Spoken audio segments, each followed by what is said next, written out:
ಎಲ್ರಿಗೂ ನಮಸ್ತೆ.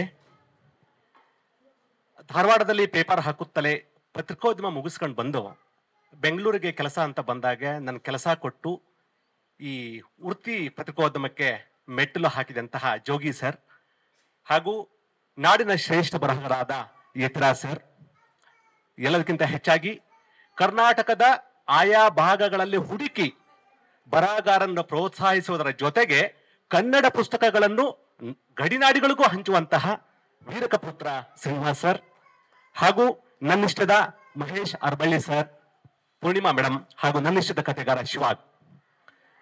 ನಾ ಒಂದೇ ಒಂದು ಮಾತು ಹೇಳಕ್ ಇಷ್ಟಪಡ್ತೀನಿ. ಸಿಗ್ನಲ್ ಜಂಪ್ ಹೇಗ್ ಬಂತು ಅಂತ ಹೇಳಿದ್ರೆ, ಆಕ್ಚುಲಿ ಸಿಗ್ನಲ್ ಜಂಪ್ ಪುಸ್ತಕ ನಿಮ್ ಕೈಗೆ ಸಿಗ್ನಲ್ ಜಂಪ್ ಮಾಡ್ತಾನೆ ಬಂತು. ಯಾಕಂತ ಒಂದು ಸಣ್ಣ ಕಥೆ ಹೇಳ್ತೀನಿ. ಇಂದಿಗೆ ಸರಿಯಾಗಿ 7 ದಿನಗಳ ಹಿಂದೆ, ಅಂದ್ರೆ ಕಳೆದ ಭಾನುವಾರ ಪ್ರೆಸ್ ಕ್ಲಬ್ ನಲ್ಲಿ ಒಂದು ಸ್ಮಾಲ್ ನಮ್ಗೆ ಭೇಟಿ ಆಗುತ್ತೆ. ಆ ಭೇಟಿಯಲ್ಲಿ ಪುಸ್ತಕದ ಹಸ್ತಪ್ರತಿ ನೋಡ್ತಾರೆ.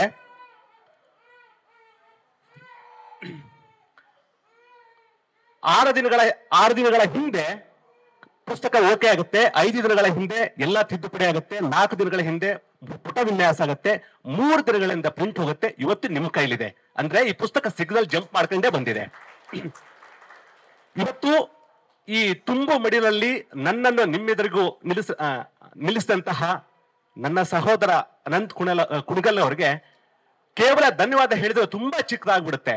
ಹಾಗಾಗಿ ವೀರಕಪುತ್ರ ಶ್ರೀನಿವಾಸ್ ಇದ್ರಿಗೆ ನಾವೊಂದು ಮಾತು ಕೊಡ್ತಾ ಇದ್ದೀನಿ.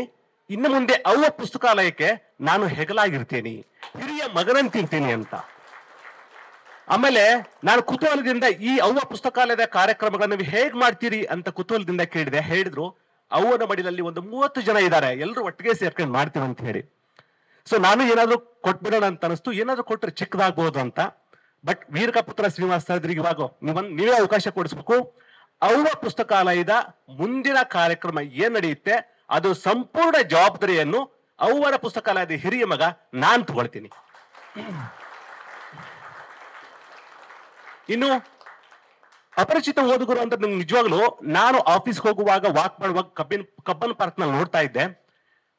ಅಪರಿಚಿತ ಓದುಗರು ನಾನು ದೊರೆಗಳಂತ ಹೇಳ್ತೀನಿ. ಆಮೇಲೆ ಪುಸ್ತಕ ಸೃಷ್ಟಿಕರ್ತರು ಅಂತ ಹೇಳಿದ್ರು ಅತಿಶಯಕ್ತಲ್ಲ. ಯಾಕಂದ್ರೆ ನೀವು ಓದಿ ಮೆಚ್ಚಿದ್ರ ಮಾತ್ರ ನಮ್ಮಂತ ಬರೆಯೋರು ಸಾಧ್ಯ. ಹಾಗಾಗಿ ಈ ಅಪರಿಚಿತ ಓದುಗರಿಗೆ ಒಂದು ದೀರ್ಘದಂಡ ನಮಸ್ಕಾರ ಹೇಳಿ, ಈ ಪುಸ್ತಕವನ್ನು ದಯವಿಟ್ಟು ಸಿಗ್ನಲ್ ಜಂಪ್ ಪುಸ್ತಕ ನನ್ನ ಇಷ್ಟದ ಹಾಗೆ ಬರೆದಿದ್ದು. ಸಂಜಯ್ ಶೆಟ್ಟಿ ಅವರು ಪರಿಚಯ ಮಾಡುವಾಗ ತುಂಬಾ ಚೆನ್ನಾಗಿ ಹೇಳಿದ್ರು. ಸಿಗ್ನಲ್ ಜಂಪ್ ಅಂತ ಓದ್ತಾ ಇದ್ದೆ, 10 ಕಥೆಗಳನ್ನು ಓದಿದೆ, ಸಿಗ್ನಲ್ ಜಂಪ್ ಸಿಗ್ಲೇ ಇಲ್ಲ ಅಂತ. ಕರೆಕ್ಟ್. ಯಾಕಂದ್ರೆ ಆ ಕಥೆಯ ಕಟ್ಟುಪಾಡುಗಳನ್ನು ನಾವು ಬ್ರೇಕ್ ಮಾಡಿಲ್ಲ. ಸಾರಿ, ನಂಗೆ ಕಥೆಯ ಕಟ್ಟುಪಾಡು ನಂಗೆ ಗೊತ್ತೇ ಇಲ್ಲ ಬರೆಯಕ್ಕೆ. ಹಾಗಾಗಿ ನನಗಿಷ್ಟವಾದ ಅಂಶಗಳನ್ನು ಈ ಪತ್ರಿಕೋದ್ಯಮ ಅನ್ನೋದಿದೆಯಲ್ವಾ, ನದಿ ಹರಿದಾಗ ಹರಿತಾ ಇರುತ್ತೆ. ಇದು ಹಿನ್ನೀರು ಉಳಿದ ಹಾಗೆ ಈ ನನ್ನ ಒಂದಿಷ್ಟು ಕಥೆಗಳು ಉಳಿದುಕೊಂಡಿವೆ. ದಯವಿಟ್ಟು ಓದಿ. ಸರಿ ತಪ್ಪುಗಳು ಏನೇ ಇದ್ರು ದಯವಿಟ್ಟು ಹೇಳಿ, ಪ್ರೀತಿಯಿಂದ ಸ್ವೀಕರಿಸುವೆ. ಮತ್ತೊಮ್ಮೆ ಸಹೋದರ ಅನಂತ್ ಕುಣಗಲ್ ಅವರಿಗೆ ಹಾಗೂ ಈ ಸಭಾ ವೇದಿಕೆಗೆ ಧನ್ಯವಾದಗಳನ್ನ ಹೇಳಿ ತಮ್ಮೆಲ್ಲರಿಗೂ ವಂದನೆಗಳು. Thank you so much. ಜೈ ಹಿಂದ್, ಜೈ ಕರ್ನಾಟಕ.